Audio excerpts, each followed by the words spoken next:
Oui. Tac. C'est C'est bon? bon. Parfait. Bien. Bonjour à toutes et à tous. Donc, je suis Jean-Baptiste. Je suis professeur d'histoire à l'université Bordeaux-Montaigne et en lycée. Et je donne également à l'université Bordeaux-Montaigne des cours de sociologie dans le cadre d'un enseignement d'épistémologie des sciences sociales. Bonjour, donc moi je suis Christophe, je suis maître de conférence en histoire de l'Antiquité grecque à l'université Bordeaux-Montaigne et j'enseigne également, comme Jean-Baptiste, l'épistémologie des sciences sociales et la sociologie. Bien. Alors aujourd'hui avec Christophe, nous allons vous parler d'un autre ouvrage d'Émile Durkheim, puisque nos deux précédentes vidéos étaient consacrées aux règles de la méthode sociologique. Un ouvrage publié quelques années après, en 1897. Il s'agit donc du suicide. Voilà, c'est un ouvrage très très très célèbre d'Émile Durkheim, hein, c'est sans doute son ouvrage le plus célèbre et qui a donné lieu à de multiples commentaires, hein. C'est un sujet qui continue d'intéresser les sociologues. Il y a eu une première, comment dirais-je, discussion dans Avec les Maurice années, à la fin des Alvax. années 20 et 30 avec Maurice Alvax. Et ensuite, on a un ouvrage de Baudelot établi sur le suicide, à la fin des années 2000, je crois. Donc, c'est un sujet vraiment que les sociologues continuent d'affectionner et c'est sans aucun doute du fait de ce travail fondateur d'Émile Durkheim.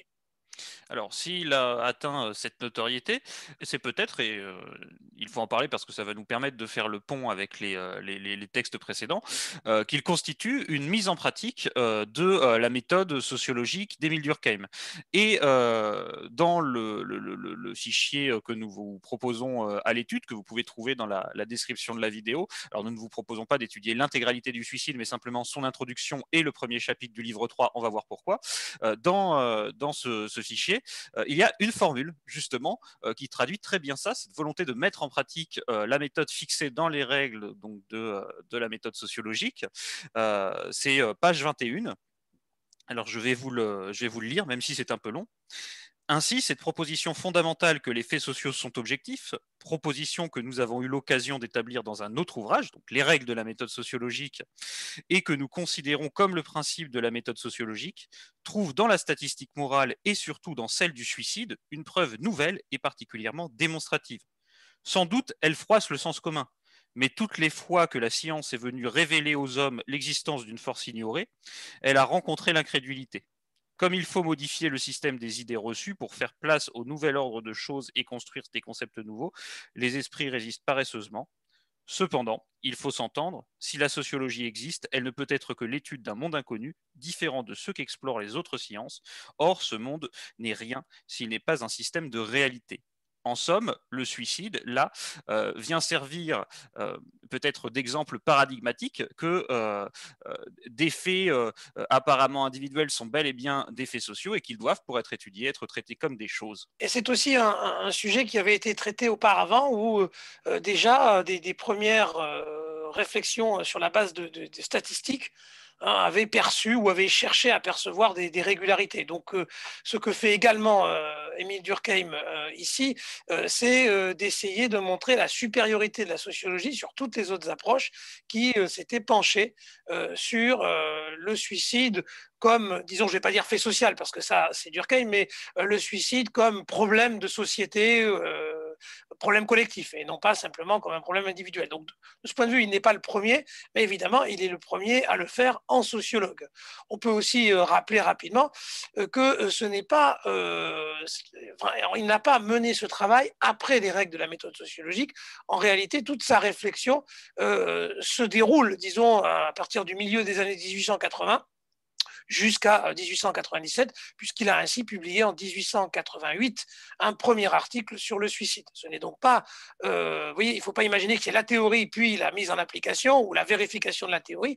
Tout ça se fait en même temps et c'est important de le rappeler parce que c'est aussi ça le geste sociologique durkheimien et pas simplement, que d'essayer toujours d'articuler de la théorie avec des données empiriques. Et nous l'avions d'ailleurs expliqué dans les précédentes vidéos qui fixaient le contexte d'écriture des règles de la méthode sociologique. Nous avions expliqué justement que l'écriture du suicide était concomitante et qu'en écrivant les règles de la méthode sociologique, Émile Durkheim pensait au suicide. Et d'ailleurs, dans le premier chapitre de ces règles de la méthode sociologique, on trouve des références au suicide.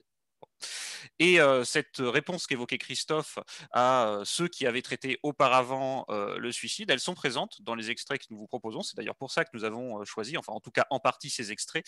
Dans le premier chapitre du livre 3, vous trouverez la réponse alors réponse tardive au demeurant, que Durkheim adresse à Quetelet, qui est un statisticien belge, et qui a pensé la question du suicide sous un angle un petit peu particulier. On va voir lequel. Bien, je crois qu'on peut maintenant se plonger dans le texte. Donc, nous avons, avant comment dirais-je, le chapitre 1 donc, du livre 4, nous avons donc choisi voilà, l'introduction, hein, parce qu'il nous semblait que cette introduction faisait déjà apparaître les éléments fondamentaux qui dessinent et composent le geste sociologique que nous essayons de vous faire percevoir. Tout à fait.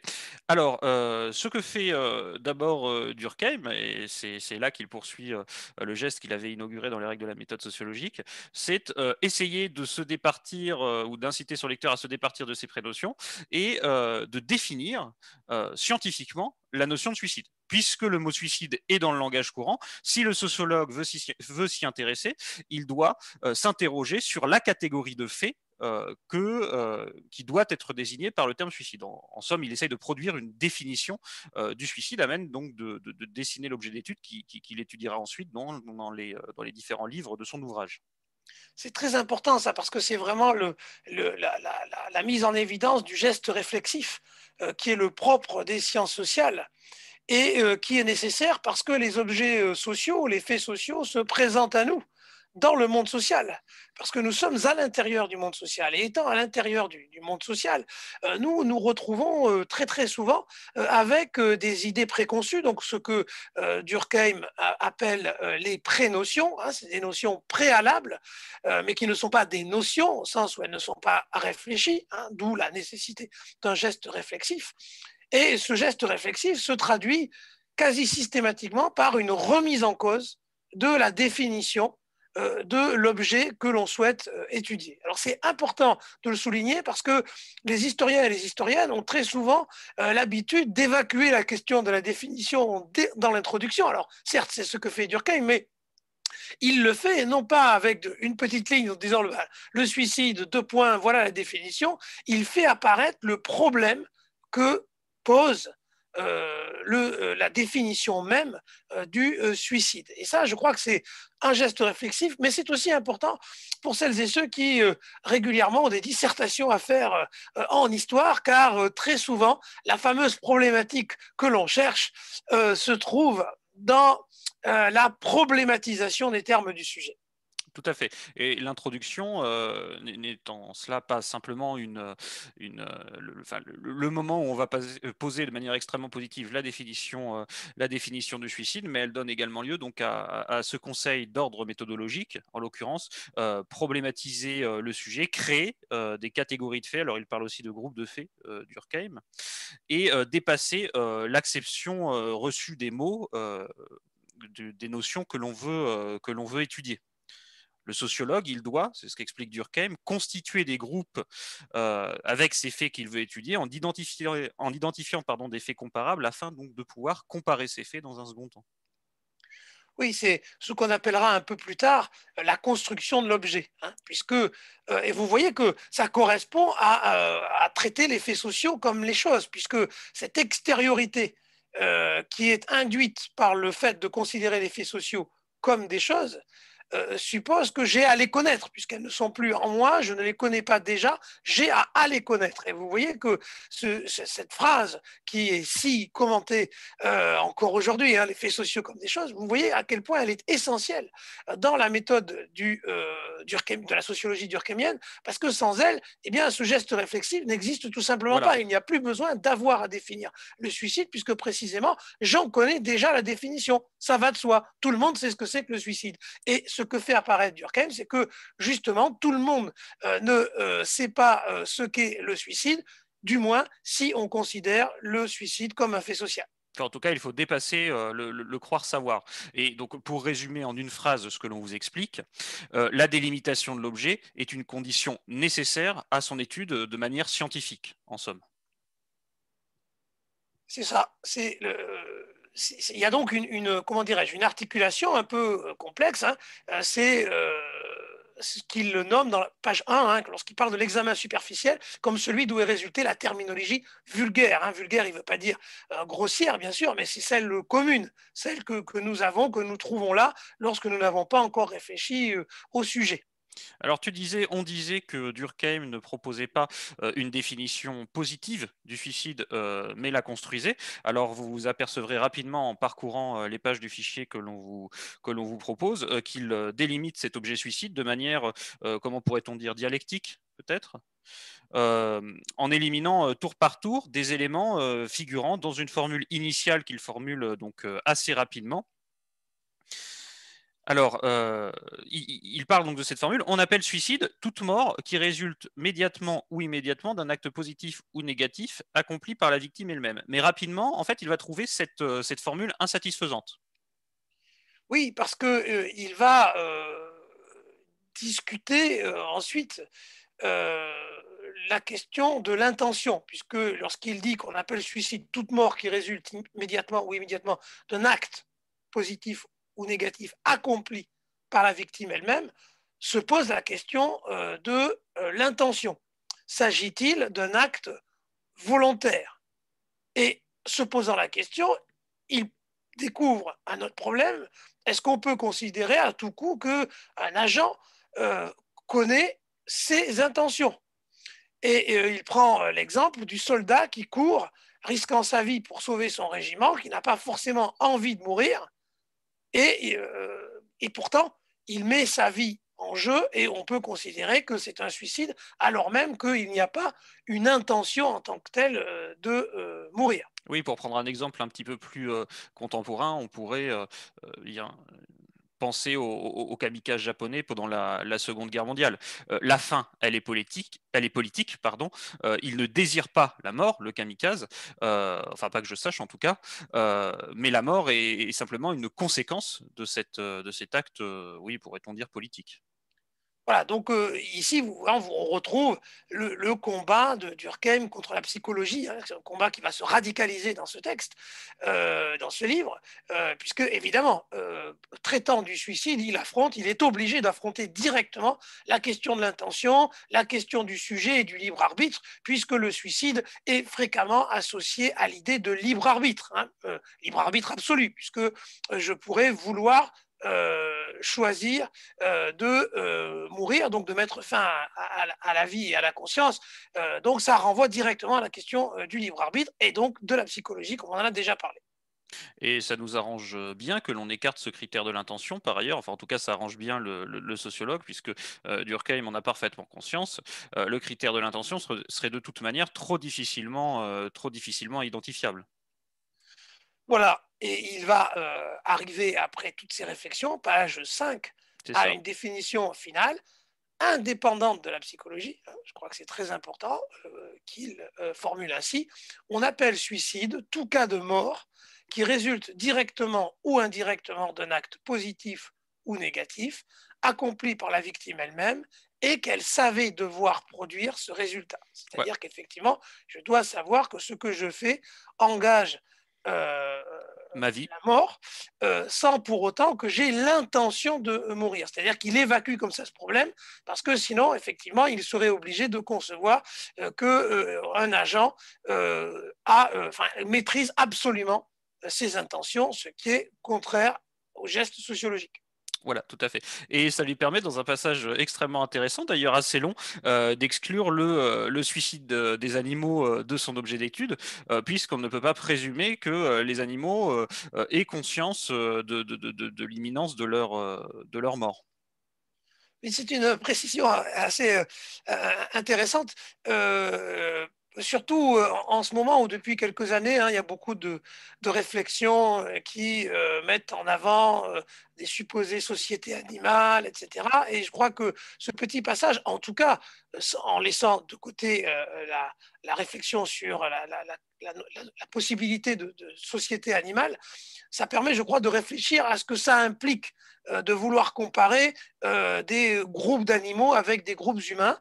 Voilà, on peut laisser la question ouverte, mais je trouve qu'il est intéressant qu'il l'ait formulé parce que je crois que voilà, ça permet d'affronter ce problème qui est maintenant posé plus fréquemment que ça ne l'était à l'époque de Durkheim. Mais malgré tout, c'est sans doute pas un hasard s'il veut souligner le lien qu'il y a entre la sociologie et les êtres humains. Donc, tous les groupements ne font pas société et je crois que là-dessus, on peut se mettre d'accord sans rentrer dans le détail des sociétés animales. Un détail simplement, il a quand même, à propos du fait qu'on puisse pas considérer le suicide animal enfin intégrer le suicide animal, voilà la définition qu'il propose du suicide. Il pense quand même à ces animaux qui, par exemple, ont un mouvement de recul à l'entrée d'un abattoir. Et si j'ai bien compris, j'avoue être passé rapidement sur l'extrait, mais si j'ai bien compris, il assimile ce mouvement de recul à un geste plus enfin, davantage biologique qu'un mouvement de conscience. En l'occurrence, les animaux sentent le sang et donc ils ont ce mouvement de recul. Mais ça ne relève pas d'une conscience, enfin en tout cas à son avis, enfin, ou du fait que les animaux aient conscience enfin, de l'imminence de la mort. Exactement. Et je pense qu'ici, tu viens de le dire d'ailleurs, une nouvelle fois, il dessine le territoire de la sociologie qu'il distingue de la biologie.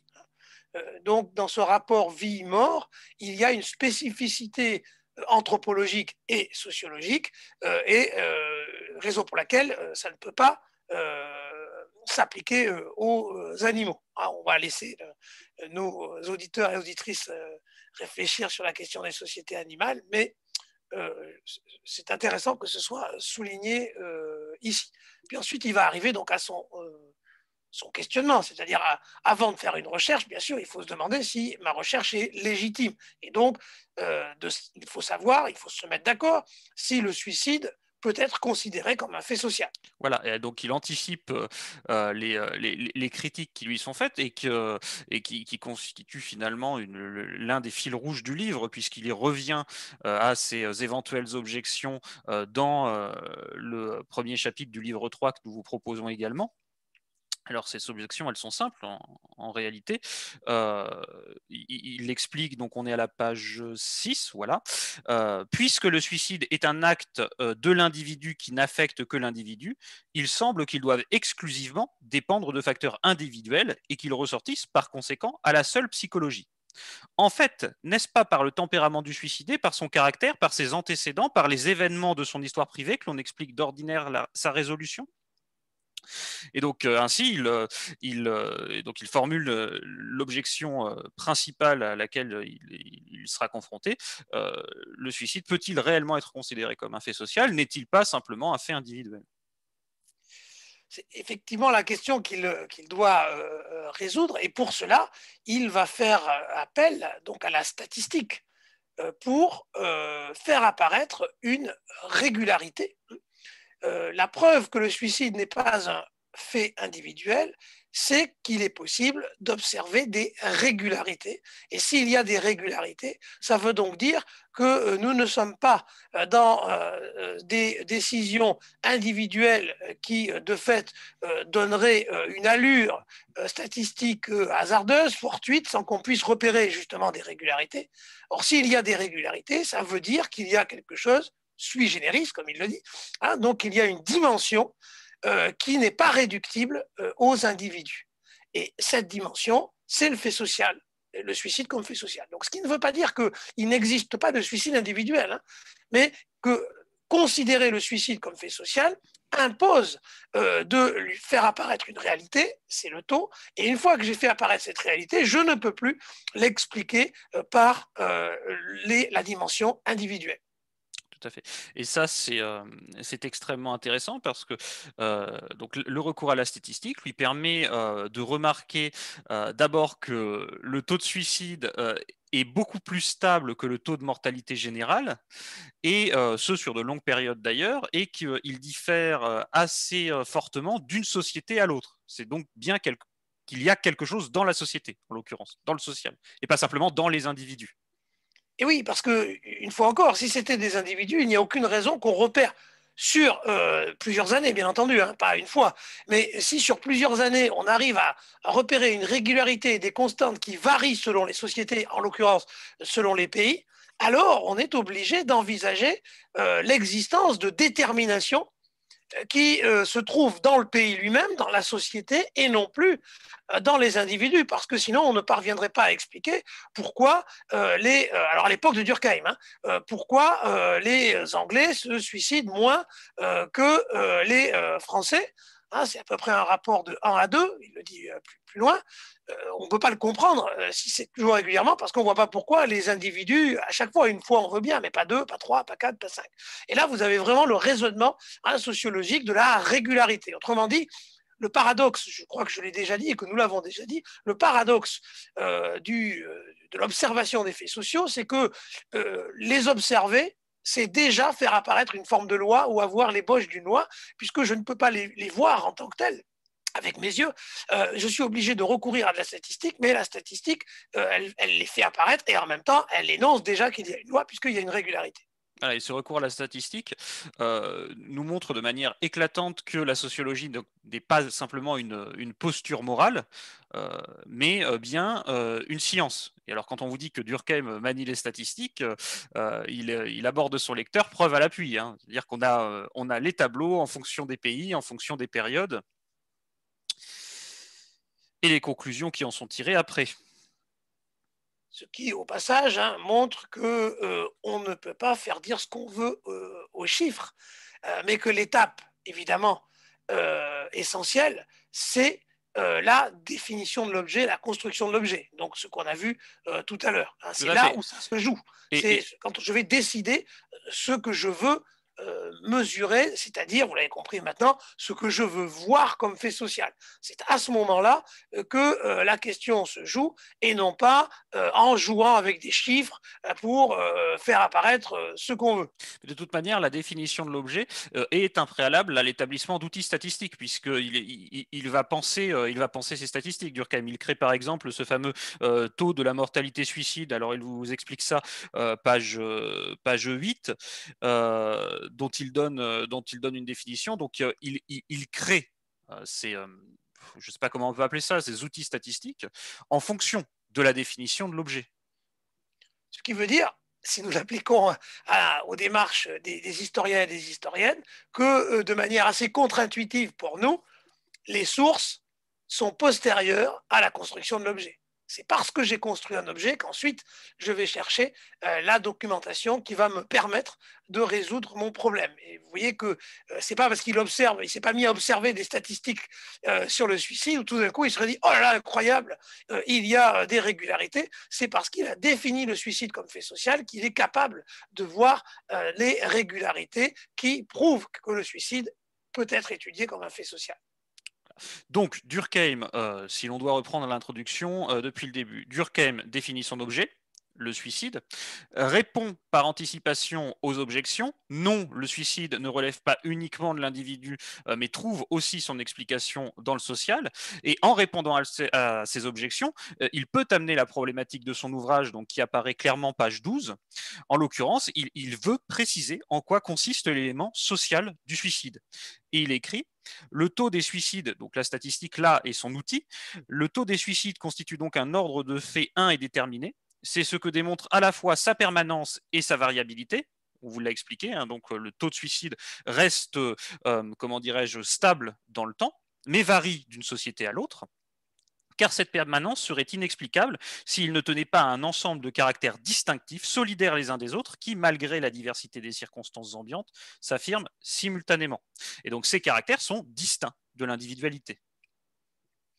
Et il va y revenir dans le chapitre 1 du livre 3, dans lequel il va donc reprendre tout ce qui permet de considérer le suicide comme un fait social après avoir évidemment réfléchi de manière très très détaillée sur toute une série de statistiques, de faits, hein. Donc c'est pour ça que nous avons choisi ce chapitre, c'est parce qu'il rassemble un petit peu la démarche que Durkheim met en œuvre dans cet ouvrage. Oui, et de toute manière, tout est dans le titre, si je puis dire. Il s'agit d'expliquer en quoi consiste l'élément social du suicide. Alors, il va de ce fait, évidemment, rediscuter la question des conditions individuelles, donc tous les éléments qui pourraient, au fond, suffire à expliquer pourquoi tel agent, donc tel individu, hein, tel agent se suicide ou ne se suicide pas.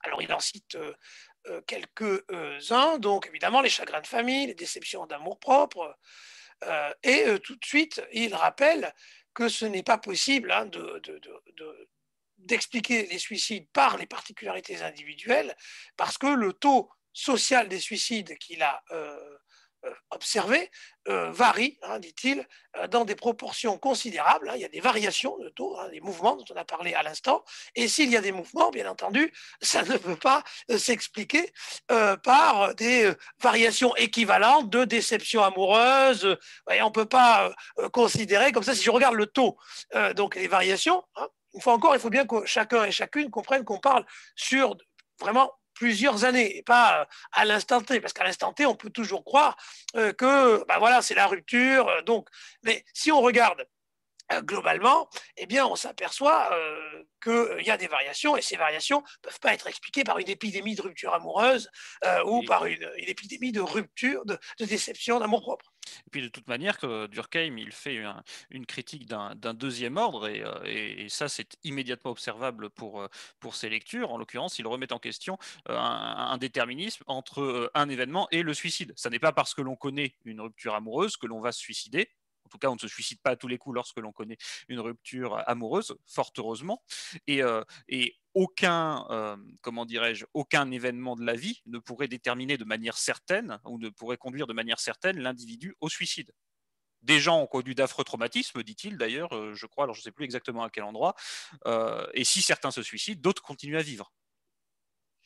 Et ici, il enfonce évidemment un coin dans la psychologie, hein, je le cite.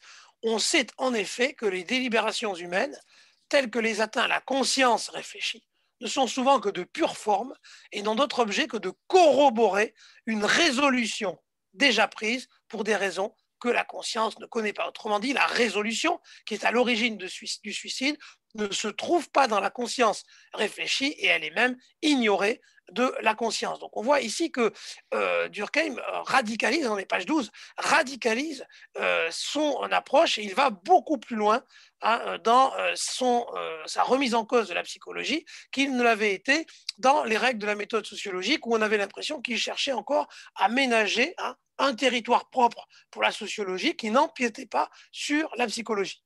Il y a d'ailleurs une phrase pour prolonger ça. On est page 13 et il remarque, d'ailleurs c'est intéressant, on va pouvoir peut-être en parler en quelques mots, parce que il rappelle, donc page 13, avoir cherché les causes sociales du suicide déjà auparavant dans son ouvrage, et il énonce quelques-unes comment dirais-je, des lois qu'il a mis en lumière auparavant.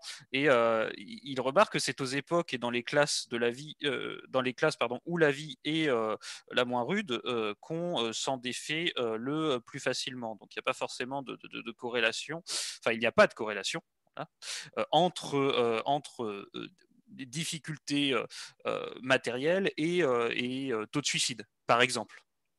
Oui, ce serait là on voit très bien qu'on est dans la prénotion. Hein. Ici, le sociologue Durkheim détruit les prénotions. Hein.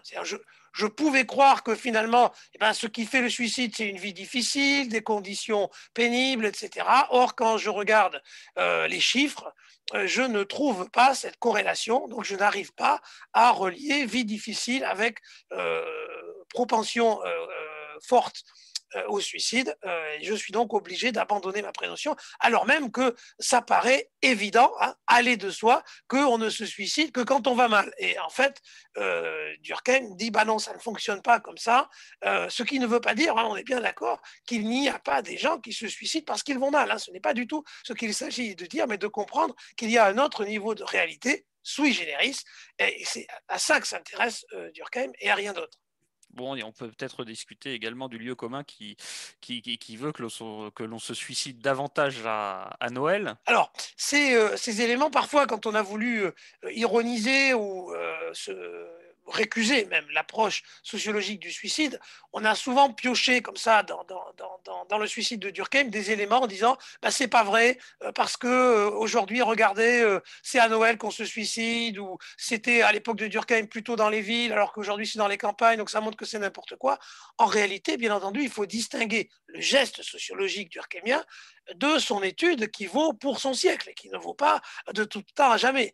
Nous, ce qu'on essaye de faire apparaître, c'est que le suicide est un fait social, et ce que ça implique de considérer le suicide comme fait social, et pas de considérer qu'il aurait isolé les causes et la réalité sociale du suicide une bonne fois pour toutes. Bien entendu que non. Donc il faut dissocier les deux, ce sont deux choses très différentes. Tout à fait. D'ailleurs, comme on le disait, Durkheim sera critiqué, notamment par Alvax, qui reprochera, bien, par exemple, à Durkheim sur les causes du suicide, si mes souvenirs sont bons, un trop important recours à la religion. En tout cas, Alvax, si mes souvenirs sont bons, là encore, euh, objectera à Durkheim que la religion ne joue pas un rôle déterminant dans le suicide. Et ce que va montrer Alvax, c'est que l'intention elle-même est sociale. C'est-à-dire qu'il va, au fond, continuer sa réflexion sociologique qui met la société à l'intérieur de la conscience. Donc c'est vraiment le dernier Durkheim que prolonge Maurice Alvax.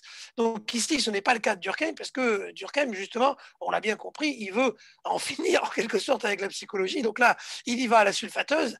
Donc il ne peut pas, évidemment, faire droit à l'intention, donc au cheminement mental qui mène au suicide, puisque s'il faisait ça, sans doute, il aurait l'impression de retomber dans la psychologie, ce qu'il veut à tout prix éviter. Donc effectivement, Alvax le corrige si on veut, mais il n'est pas du tout en désaccord avec le geste sociologique durkheimien, bien entendu.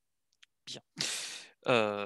Et donc, si Durkheim sort la sulfateuse contre les psychologues, il discute également donc on le disait en début de vidéo, des penseurs qui avant lui se sont intéressés au suicide et ont essayé d'en donner des facteurs explicatifs, disons.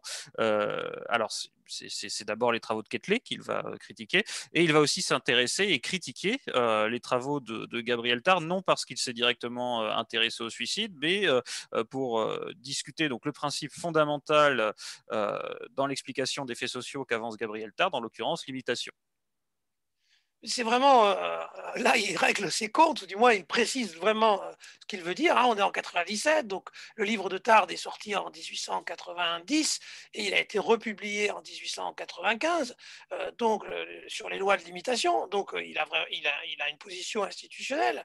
Il n'est pas encore professeur au Collège de France, mais Gabriel Tarde est vraiment très connu. Donc il s'en prend à Tarde et à Quetelet. Mais il ne faut pas voir Durkheim ici comme quelqu'un qui réglerait ses comptes, mais quelqu'un qui essaye d'imposer une définition de la sociologie. Il essaye de délimiter le geste sociologique qu'il veut associer à la science sociologique, et c'est comme ça qu'il faut comprendre ces discussions. Donc avec Quetelet, il va en particulier remettre en cause là les corrélations que Quetelet avait cru pouvoir faire apparaître avec des facteurs mentaux, ou surtout géographiques, le climat. Parce qu'en fait, Quetelet, il va donc remarquer la régularité de certains phénomènes sociaux, et ce faisant, donc, il va produire cette théorie, celle de l'homme moyen. Alors, si on doit la résumer en deux phrases, en somme, il y a dans chaque société, société qu'il assimile aux nations, d'après ce que j'ai compris. Il y a dans chaque société un type moyen qui se caractérise par un ensemble de traits physiques, de caractères moraux, et ce type moyen, il est partagé par une majorité d'individus. Et on a une minorité qui va s'écarter de ce type moyen en raison de causes perturbatrices. Et c'est là où on comprend aussi pourquoi Durkheim prend le suicide comme fait social Eh bien oui, parce que ça ne marche pas. paradigmatique. Parce que, comme il le dit, page 16, l'homme moyen ne se tue pas, puisque les suicides sont très rares. Et comme ils sont très rares, évidemment, je ne peux pas les saisir à travers une théorie de l'homme moyen, puisque le suicide est anormal. C'est une. Et tant mieux, parce que sinon il n'y aurait pas de société, bien entendu. Donc le suicide est très très rare. À partir de ce moment-là, bien sûr, la moyenne n'a aucun sens. Et c'est exactement ce que fait apparaître Durkheim. Dès lors, le suicide échappe par définition à l'idée d'un homme moyen, puisque précisément l'homme moyen ne se suicide pas. C'est une formule très célèbre de Durkheim que vous pouvez essayer de garder en mémoire.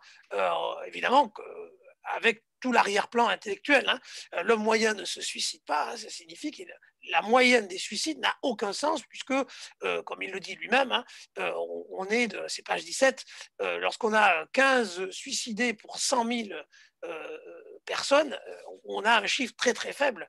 Et donc, évidemment, des variations de 1 ou 2 ne peuvent pas, comme ça, être traitées de fin de moyenne. Ça n'a pas de sens. Voilà. Donc, s'il faut résumer ça, en somme, le suicide montre que la régularité n'est pas le propre de la majorité.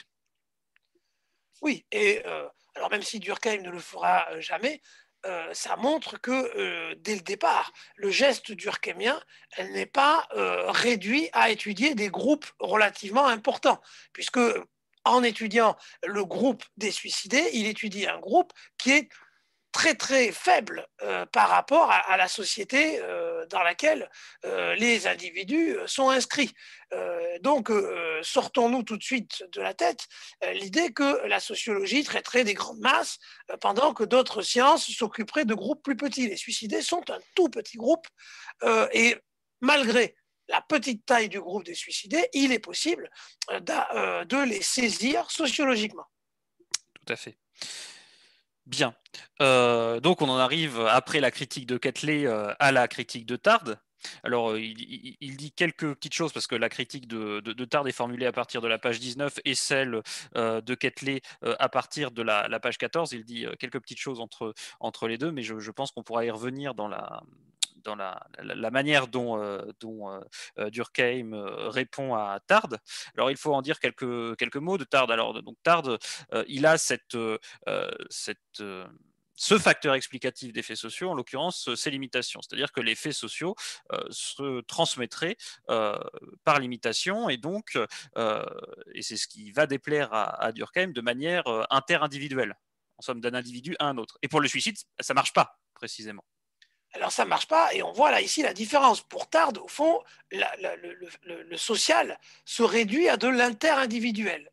Donc, le social est réductible aux individus, même si c'est par le truchement de l'inter-individuel. Or, pour Durkheim, le social est un niveau de réalité irréductible aux individus. Donc, il ne peut pas raisonner comme Tarde. Au passage, rappelons ou soulignons que cette loi de limitation est un formidable mépris des catégories populaires, car bien entendu, l'idée de limitation est, sans surprise, associée aux populaires, aux masses, aux foules, donc au peuple, au bas peuple qui imite qui à ceux qui inventent, donc les aristocrates, les bien-nés, ceux qui ont un esprit supérieur. Donc on voit très bien comment, au fond, cette idée de limitation est largement nourrie de préjugés sociaux que l'on pourrait, je crois, qualifier de pré-notions sans problème. Tout à fait. D'ailleurs, il a une formule assez cinglante, Émile Durkheim. Enfin, il en a plusieurs en réalité, mais il en a une particulièrement cinglante à la page 20. Il écrit: la population d'aujourd'hui n'a pas appris de celle d'hier quel est le montant de l'impôt qu'elle doit payer au suicide, et pourtant c'est exactement le même qu'elle acquittera si les circonstances ne changent pas. Faudra-t-il donc imaginer que chaque suicidé a eu pour initiateur et pour maître être en quelque sorte l'une des victimes de l'année précédente et qu'il en est comme l'héritier moral? Ça, c'est vraiment très, très important parce que là, on a vraiment mis, explicité le geste sociologique qui consiste à distinguer de manière radicale, hein, ontologiquement, les individus et le social. Et on a aussi cette même idée, page 19, je l'avais noté parce que je trouve que ça dit exactement la même chose. Je vais le lire, hein. Les individus qui composent une société changent d'une année à l'autre, et cependant, le nombre de suicidés est le même tant que la société elle-même ne change pas. Autrement dit, et tout se passe comme si ceux et celles qui se sont suicidés revenaient l'année suivante pour recommencer au même endroit avec les mêmes considérations. Ah, donc il le dit, la population de Paris se renouvelle avec une extrême rapidité. Pourtant, la part de Paris dans l'ensemble des suicides français reste sensiblement constante. Quoique quelques années suffisent pour que l'effectif de l'armée soit entièrement transformé, le taux des suicides militaires ne varie pour une même nation qu'avec la plus extrême lenteur. Donc l'idée qu'il y aurait une imitation n'a strictement aucun sens, puisque d'abord, évidemment, celui qu'on imite, il est mort, il est plus là. Donc à un moment donné, Durkheim dit, mais pourquoi on attendrait l'année suivante pour se suicider si on a envie d'imiter? Donc il fait apparaître, hein, l'absurdité, y compris sur le plan logique, et aussi sur le plan des faits, hein, de la loi de l'imitation appliquée au suicide. Ça n'a strictement aucun sens. Hein, donc l'idée qu'il y aurait une mode des suicides qu'on suivrait n'a strictement aucun sens sur le plan sociologique. Et c'est pour ça que c'est un fait social. Voilà, et ces arguments, il les formule, il les reformule dans les pages qui font le pont justement entre les objections à Quetelet et les objections à Tarde, puisqu'il rappelle que c'est bien la statistique qui montre que les tendances, alors ce qu'il appelle les tendances, Durkheim, les passions collectives sont bien, et je reprends sa formule, des forces sui generis qui dominent les consciences particulières. Ce faisant, je voulais dire ça, mais vous voyez, la sociologie, parce qu'on pourrait penser que la sociologie enlève de l'intelligence, de la volonté aux agents, mais vous voyez que si elle lui en enlève une partie d'intelligence et de volonté, elle lui en rend une autre. Parce que ceux qui défendent la loi de l'imitation, ils enlèvent l'intelligence tout court, puisqu'on a des foules qui ne font qu'imiter sans bien comprendre ce qu'elles imitent, et surtout sans choisir, puisqu'elles imitent et elles n'ont pas la possibilité de créer ou d'inventer, qui est une possibilité restreinte à un tout petit nombre d'individus. Au contraire, la sociologie, en distinguant donc des éléments proprement sociaux d'éléments individuels, dessine en creux une sphère de l'individualité. Donc, il ne faut pas associer la sociologie enfin, il ne faut pas comprendre la sociologie comme une science qui retirerait, ça c'est une caricature de la sociologie, y compris de la sociologie de Durkheim, qu'on lui retirerait comme ça toute forme d'action, etc. Ce n'est pas du tout ce que dit Durkheim. Il distingue juste les mouvements qui animent les individus de la possibilité d'une conscience à 100% rationnel qui pourrait rendre compte de ses actes. C'est ça qu'il fait et rien d'autre. Et entre ces critiques que Durkheim formule à l'égard des idées de Quetelet et celles qu'il formule à l'égard des idées de Gabriel Tarde, il critique aussi une remarque que l'on pourrait lui faire, en l'occurrence que la stabilité du taux de suicide s'expliquerait par la stabilité du taux des causes ayant mené au suicide, des causes personnelles. Par exemple, un certain nombre de faillites se produisant chaque année, il est logique que ça aboutisse à un certain nombre de suicides. Et si ce taux de faillite par an est stable, eh bien, mécaniquement, le taux de suicide sera stable. Et donc, Durkheim objecte, pour les raisons que l'on a énoncées lorsque l'on évoquait l'introduction, parce que cela relèverait d'abord d'un certain déterminisme. Et en l'occurrence, ce n'est pas parce qu'on fait faillite que l'on va forcément se suicider. Et en outre, si cette explication répondait effectivement à la question de la régularité des suicides, il faudrait encore comprendre pourquoi les incidents de la vie privée susceptibles d'être la cause de ces suicides se reproduisent avec régularité chaque année et avec des différences aussi marquées entre les sociétés. Oui, c'est un développement extrêmement important parce que, surtout, quand même, disons-le d'un mot, la question du suicide est évoquée en ce moment, hein, à cause des effets du confinement.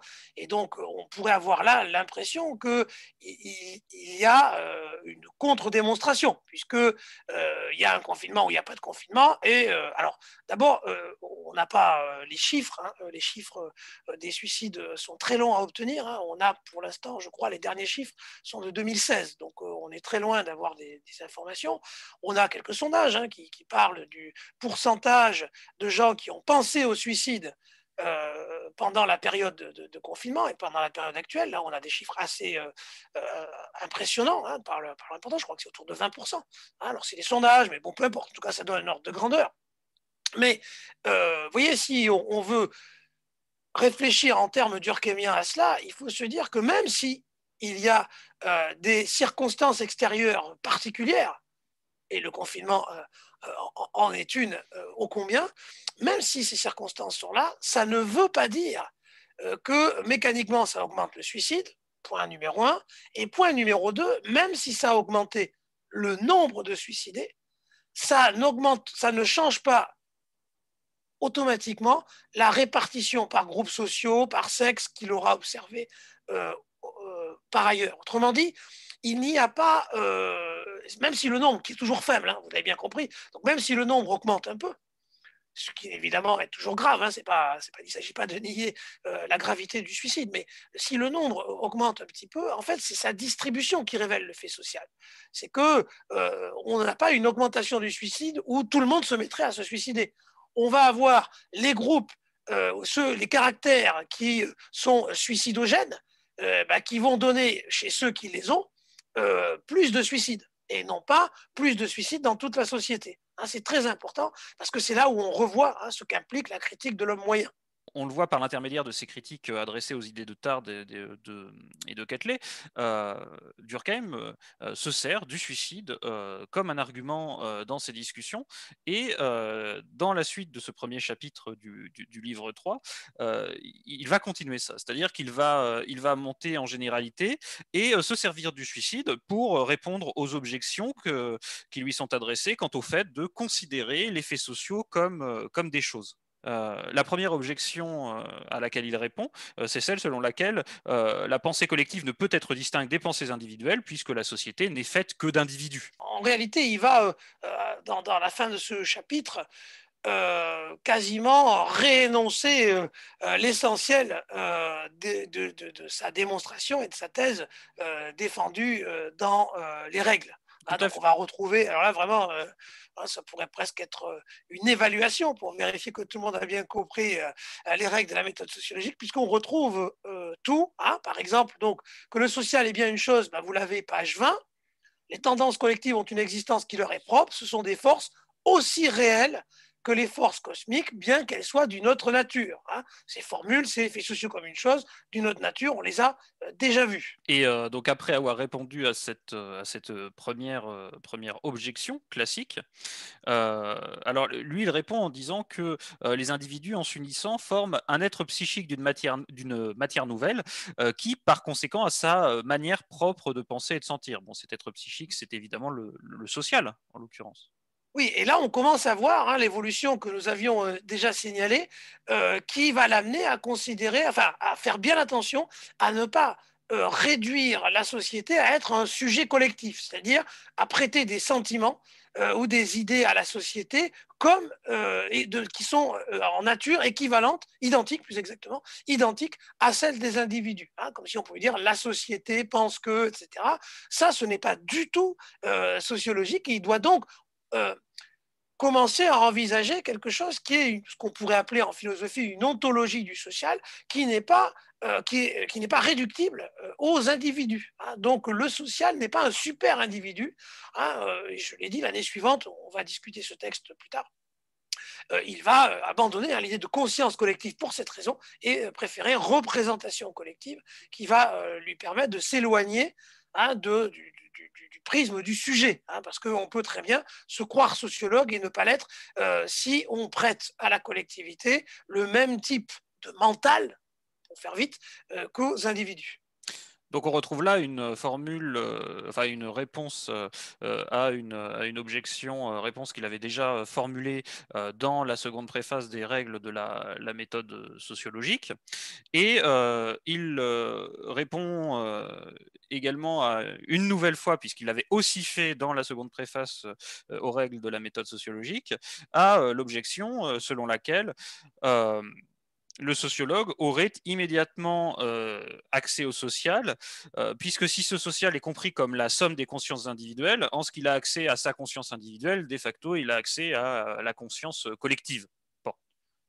Page 21, hein, l'association est elle aussi, donc le regroupement, est elle aussi un facteur actif qui produit des effets spéciaux. Hein, donc ça veut dire que ce qui est associé existe sui generis et n'est pas réductible aux parties qui la composent. Tout à fait. L'argument qu'il utilise d'ailleurs à ce moment-là est intéressant parce que il dit que de toute manière, même si on avait, même si l'on considérait effectivement que le social était réductible aux individus, de toute manière, on n'aurait pas directement accès à ce social puisque de toute manière, on n'a pas pleinement accès à notre conscience. Et que manier un argument, manier cet argument selon lequel, puisque l'on est conscient individuellement, alors l'on a accès à la conscience collective, ça ne marche pas parce que c'est méconnaître les apports de la psychologie contemporaine. Alors là, on imagine qu'il fait référence à l'inconscient.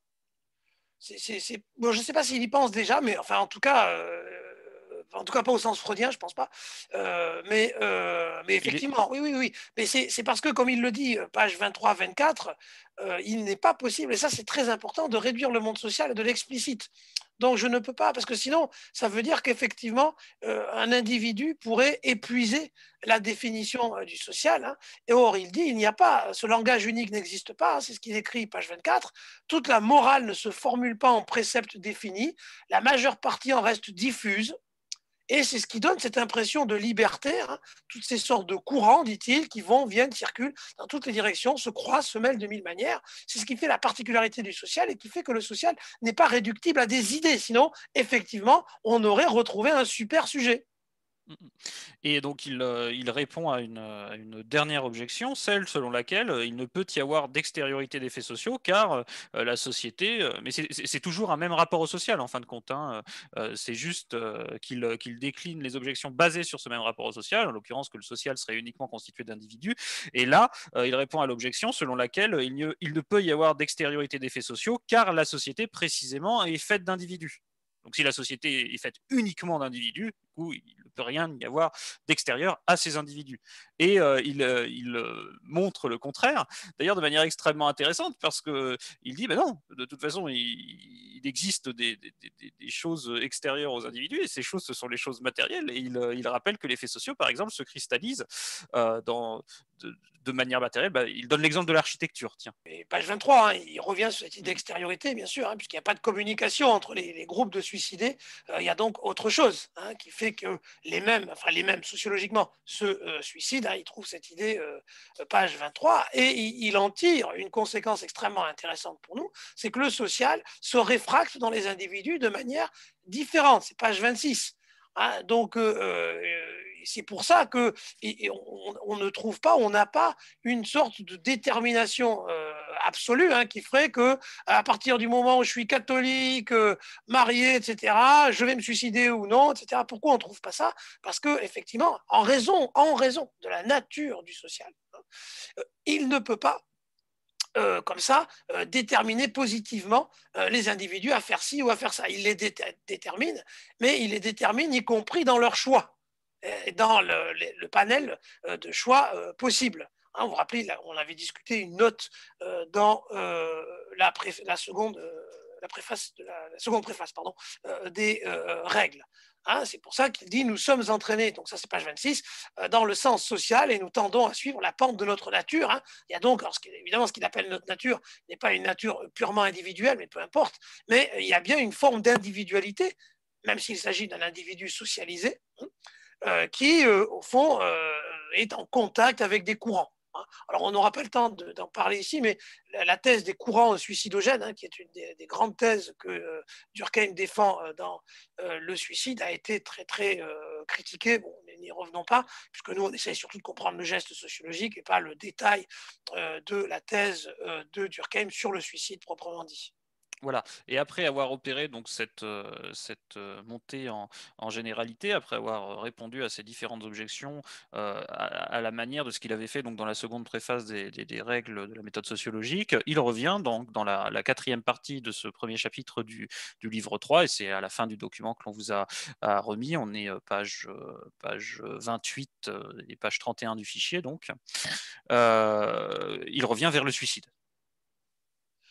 Oui, et il va rappeler, hein, page 28, que donc seul, évidemment, c'est la manière dont c'est l'association des individus, c'est-à-dire l'organisation sociale qui est la matrice des suicides. Hein, et ensuite, il précise, toujours page 28, hein, que la force du social, c'est-à-dire de l'organisation sociale, ne se fait sentir que sur des groupes. Hein. Ça aussi, c'est la suite de la critique de l'homme moyen. Hein. C'est lorsqu'il dit, je le cite, page 28, toutefois, il est très rare, sinon impossible, qu'un de ces courants parvienne à exercer une telle prépondérance sur tous les points de la société. Hein, parce que tous les individus sont socialisés de manière différente, même s'ils sont tous socialisés, c'est toujours au sein de milieux restreints où il trouve des conditions particulièrement favorables à son développement qu'il atteint ce degré d'énergie.